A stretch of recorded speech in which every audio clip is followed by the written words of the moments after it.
Selamat pagi, salam sejahtera kepada Bapak Ibu Dewan Juri yang terhormat. Perkenalkan, nama saya Natali Kristina Sarsa dari SMA 1 Thomas 2 Medan. Di sini saya mengucapkan terima kasih atas waktu dan kesempatan yang diberikan kepada saya pada saat yang berbahagia ini. Dan pada kesempatan kali ini saya akan menyampaikan pidato argumen saya mengenai mosi Dewan ini percaya di masyarakat berpenghasilan rendah pemerintah harus memprioritas diri akses gratis ke universitas daripada standar pendidikan sekolah dasar atau menengah yang lebih tinggi. Untuk itu saya akan menyampaikan pidato argumen saya. Seperti yang kita tahu, populasi di Indonesia sebanyak 873 juta banyaknya. Di antaranya banyak sekali masyarakat Indonesia yang mengalami pengangguran dan tidak bekerja sama sekali. Apa yang melatar belakangi permasalahan ini? Yang melatar belakanginya adalah banyak masyarakat Indonesia yang tidak melanjutkan pendidikannya keluar atau ke jenjang yang lebih tinggi lagi.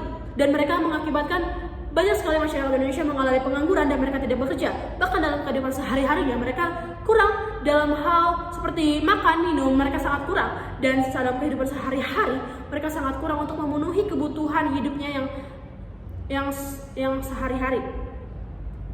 Dan untuk itu masyarakat Indonesia dalam melanjutkan hal pendidikan sangat kurang dan sangat kurang memuaskan. Dan SDM, sumber daya manusia di negara Indonesia ini sangatlah kurang. Seperti yang kita tahu, kita searching di internet ataupun di mana-mana, bahwasanya SDM Indonesia sangatlah kurang daripada negara-negara yang lain. Dan masalah akhir-akhir ini banyak sekali juga pelajar yang secara umum tidak melanjut ke perguruan tinggi atau nganggur, dan mereka tidak melanjutkan pendidikan itu dan mereka nganggur, bahkan mereka mengemis-ngemis di perjalanan ataupun bisa disebut gelandangan, dan itu sangat mengganggu para masyarakat Indonesia. Karena bahwasannya masyarakat Indonesia harus dimajukan supaya masyarakat sumber daya manusianya lebih tinggi lagi seperti yang ada di negara-negara lain. Dan untuk itu akhir-akhir ini pelajar secara umum sekitar 21,68% lolos kepada universitas atau pendidikan yang mereka ingini, dan sebanyak 78,32% tidak masuk ke dalam universitas ataupun jenjang yang lebih tinggi lagi.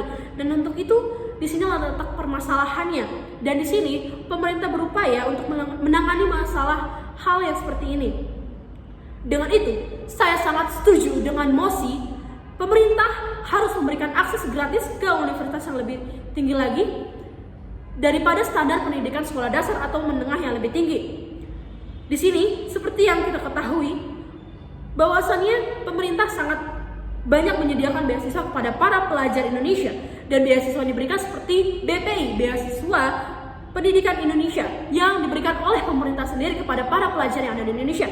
Untuk tujuannya supaya meningkatkan dan membangun sumber daya manusia. Seperti yang kita sudah singgung, bahwasannya sumber daya manusia sangatlah rendah jika dibandingkan negara-negara yang lain.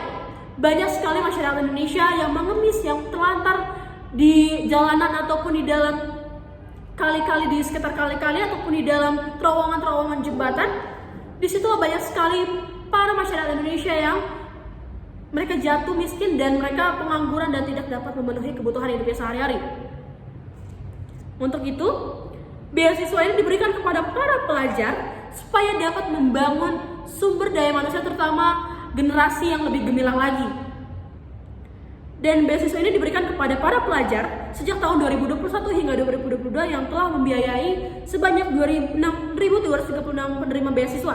Dan selain itu terdapat banyak beasiswa yang lain seperti beasiswa APRT BUMN, beasiswa LPDP atau LPPD, beasiswa Kominfo. Dan saya sangat setuju dengan adanya beasiswa ini untuk mendukung pelajar untuk meningkatkan pendidikannya yang lebih tinggi lagi. Karena dengan ini banyak para pelajar dapat kuliah dan melanjutkan pendidikan ke depannya, dan mereka dapat memberikan yang terbaik ke dalam diri mereka masing-masing, terutama ke dalam masyarakat dan keluarganya dan untuk Indonesia sendiri, dan memajukan sumber daya manusia yang ada di Indonesia. Kedua, akhir-akhir ini banyak sekali kasus-kasus yang beredar, yang terutama saat masuk ke ujian perguruan tinggi, banyak sekali sekitar 6 orang pelajar melakukan kecurangan, menempelkan ponsel-ponsel ataupun alat pembantu lainnya untuk supaya mereka dapat masuk ke dalam universitas yang mereka ingini dan mereka menghasilkan ujian yang sangat baik. Tetapi akhirnya mereka ketahuan dan akhirnya mereka dibuka bahwasannya mereka telah melakukan kecurangan untuk melakukan ujian masuk ke perguruan tinggi ini dengan cara menempelkan HP di perban menggunakan stem plastik-plastik yang diikat di badan mereka.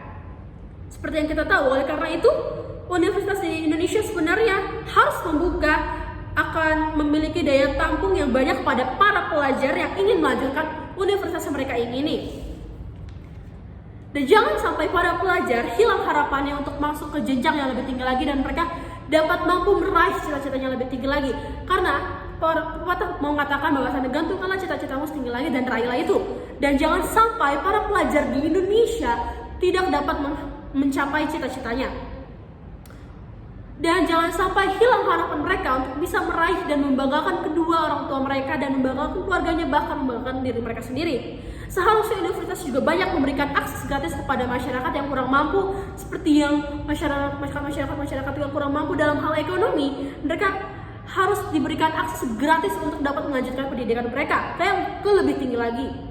Seperti yang dilakukan oleh pemerintah, di mana pemerintah memberikan akses gratis kepada pelajar untuk melanjutkan kuliah atau melanjutkan pendidikan baik dalam negeri maupun dalam luar negeri. Untuk itu, universitas harus membuka daya tampung yang banyak kepada para pelajar yang mungkin kurang mampu dalam hal ekonomi. Kita harus membantu mereka karena di mana Pancasila tertulis bahwasannya keadilan bagi seluruh masyarakat Indonesia. Tidak ada yang boleh membanding-bandingkan masyarakat yang mampu dan kurang mampu. Contohnya universitas ternama seperti UI, UGM, Udayana harus memberikan daya tampung yang banyak kepada para pelajar yang benar-benar ingin dan benar-benar hatinya tertuju kepada daya juang yang tinggi. Seperti yang terdapat dalam buku Panduan Merdeka Belajar Kampus Merdeka yang dikeluarkan pemerintah, terdapat bahwasannya para pelajar wajib diberikan kesempatan setinggi mungkin untuk melanjutkan ke universitas yang mereka ingini. Universitas di negara Indonesia harus memberikan daya tampung yang banyak pada para pelajar. Mengapa demikian? Karena banyak para pelajar memiliki jiwa integritas yang tinggi dan mereka sangat ingin benar-benar melanjutkan kuliahnya. Di mana banyak pelajar Indonesia berprestasi juga, tetapi saat mereka ingin melanjutkan kepada pendidikan yang lebih tinggi lagi, mereka ditolak, bahkan mereka tidak diterima. Dan saat itu mereka sangat sedih dan bahkan mereka kecewa terhadap universitas yang mereka ingini. Dan banyak dari mereka yang tidak dapat masuk dan banyak sekali dari mereka kecewa. Seperti yang kita lihat bahwasannya banyak sekali pemerintah saat ini sedang gencar dalam hal meneruskan hal-hal korupsi ini, seperti yang ada di universitas-universitas lainnya. Untuk itu, saya sangat setuju dengan mosi yang diberikan dan pemerintah memprioritaskan akses gratis ke universitas yang lebih tinggi lagi. Demikianlah yang dapat saya sampaikan. Terima kasih.